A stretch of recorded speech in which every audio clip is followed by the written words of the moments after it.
জানি না কোথা থেকে শুরু করব আজ। এ কোন রাজ্যে বাস করছি আমরা, কোন সময় বাস করছি আমরা, যেখানে প্রতিদিন প্রায়শই এই সন্ধেবেলায় সোজাসুজি স্বর্ণালীর শো করার আগে আপনাদের এক একটা মর্মান্তিক খবর দিতে হয়, নৃশংস খবর দিতে হয়। বাড়িতে অনেকেরই মেয়ে আছে, কারোর সদ্যজাত সন্তান, কন্যা সন্তান, কারোর মেয়ে বড় হচ্ছে, কারোর মেয়ে স্কুলে যাচ্ছে, কারোর মেয়ে কলেজে।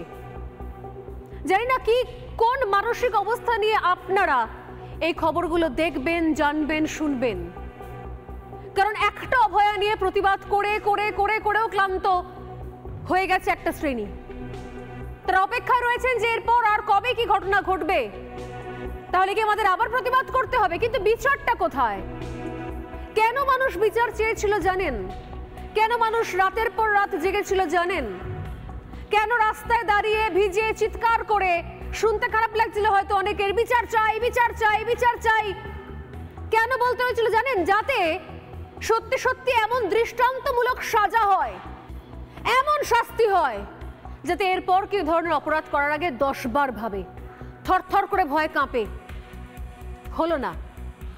দেখুন কি ঘটল। আজ থেকে ঠিক কয়েকদিন আগে, গত বৃহস্পতিবারের ঘটনা বলি।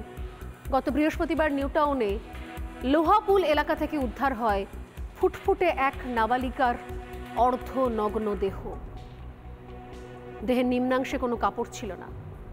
14 বছর বয়সী নাবালিকা, ক্লাস 8-এর স্টুডেন্ট। বাবা নেভিতে চাকরি করে। অতএব বুঝতেই পাচ্ছেন, উচ্চবিত্ত উচ্চ শিক্ষিত পরিবারের মেয়ে। যত্ন করে রাজকন্যার মতো বড় করা হয়েছে তাকে।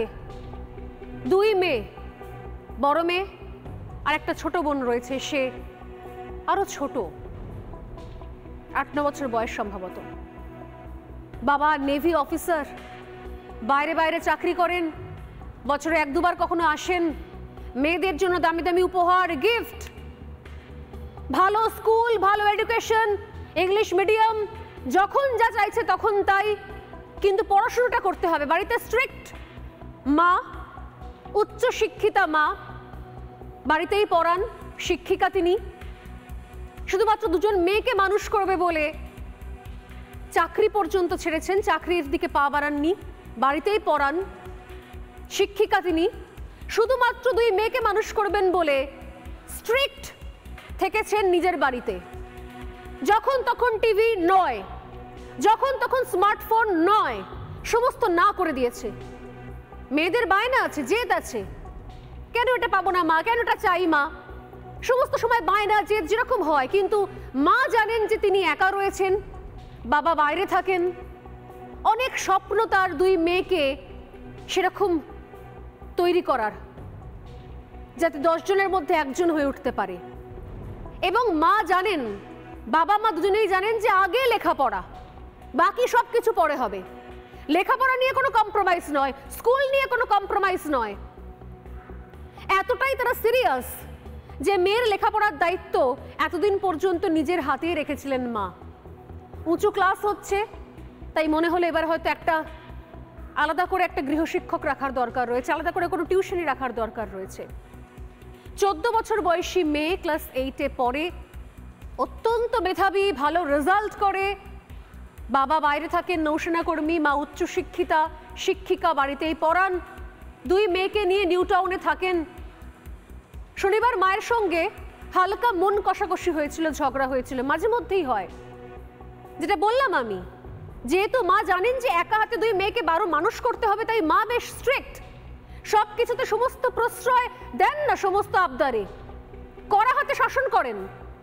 টিভি দেখা বন্ধ, মোবাইল ঘাঁটা বন্ধ, কম্পিউটারের সামনে বেশিক্ষণ বসে থাকা বন্ধ, পড়াশোনা করতে হবে, কারণ ভালো রেজাল্ট করতে হবে, কারণ ভালো ভালো কম্পিটিটিভ এক্সাম ক্র্যাক করতে হবে, তাড়াতাড়ি নিজের পায়ে দাঁড়াতে হবে। মায়ের সামনে চ্যালেঞ্জ 2 মেয়েকে বড় করে তৈরি করা। পরিবারে অভাব কিছু নেই, উচ্চবিত্ত পরিবার, উচ্চশিক্ষিতা মা, উচ্চশিক্ষিত বাবা। শনিবার এরকমই কোনো একটা কারণে খুঁটিনাটি মায়ের সঙ্গে মন কষাকষি হয়। মেয়ে বড়, বড় মেয়ের অভিমানও বেশি। প্রায় মনে হয় হয়তো যে বোনের কথা মা শোনে, আমার কথা তো শোনে না। মায়ের সঙ্গে হালকা ঝগড়া হয়, মন কষাকষি হয়। রাগ করে হঠাৎ করে বাড়ি থেকে বেরিয়ে চলে যায়। তখন সন্ধেবেলা 8টা, 8:30, এমনও নয় কি রাত্রিবেলা, যে সময় টিউশনি করে ফেরে সেই সময়তেই ঝগড়া করে বাড়ি থেকে বেরিয়ে যায় নাবালিকা। বাড়ির সামনেই কিছু দূর হেঁটে যায়।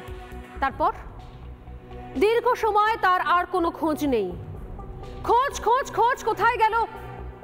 বড় মেয়ের খোঁজ নেই। পাগলের মতো মা প্রতিবেশীদের বলছেন, নিচে বলছেন, বাবাকে ফোনের চেষ্টা করছেন, বাবাকে খবর দিচ্ছেন, দৌড়ঝাঁপ চলছে। হঠাৎ করে কোথায় গেল? প্রথমে হয়তো মা ভেবেছিলেন যে হয়তো নিচে গেছে, রাগ হয়েছে, একটু পরে উঠে চলে আসবে। ঘড়ির কাঁটা এগোতে থাকছে, পার হতে থাকছে, একটা একটা করে ঘন্টা বাড়ছে। যখন পাগলের মতো খোঁজাখুঁজি শুরু হলো, তখন মেয়ের নিথর দেহ, যে দেহে কাপড় নেই, সেই দেহটা উদ্ধার হলো লোহাপুলের কাছ থেকে, বাড়ি থেকে কহাত দূরে। ক্ষতবিক্ষত দেহ। সিসিটিভি ফুটেজ যেটা সংগ্রহ করেছে, সেই সিসিটিভি ফুটেজ খুলে তখন দেখা যাচ্ছে গত বৃহস্পতিবার রাতে 11:49 নাগাদ, মানে প্রায় যখন 12টা বাজে, ঠিক সে সময় জগৎপুর 7 নম্বর এলাকা থেকে ওই নাবালিকা একটা টোটোতে ওঠে গৌরাঙ্গনগরের বাড়িতে যাবে বলে। মেয়েটি টোটোতে উঠছে, টোটো চালক সেখানে রয়েছে, একটা টোটো স্পষ্ট দেখতে পাওয়া যাচ্ছে। মেয়েটিকে নিয়ে হুশ করে বেরিয়ে গেল। এরপর টোটোর পিছনে সিটে বসে যায় নাবালিকা। সেই ভিজুয়ালটাও দেখা গেছে, হালকা হালকা ঝাপসা হলেও স্পষ্ট বোঝা যাচ্ছিল সিসিটিভি ফুটেজে। এই সিসিটিভি ফুটেজ পুলিশের হাতে আসে, সিসিটিভি ফুটেজ পরিবারের হাতে যায়।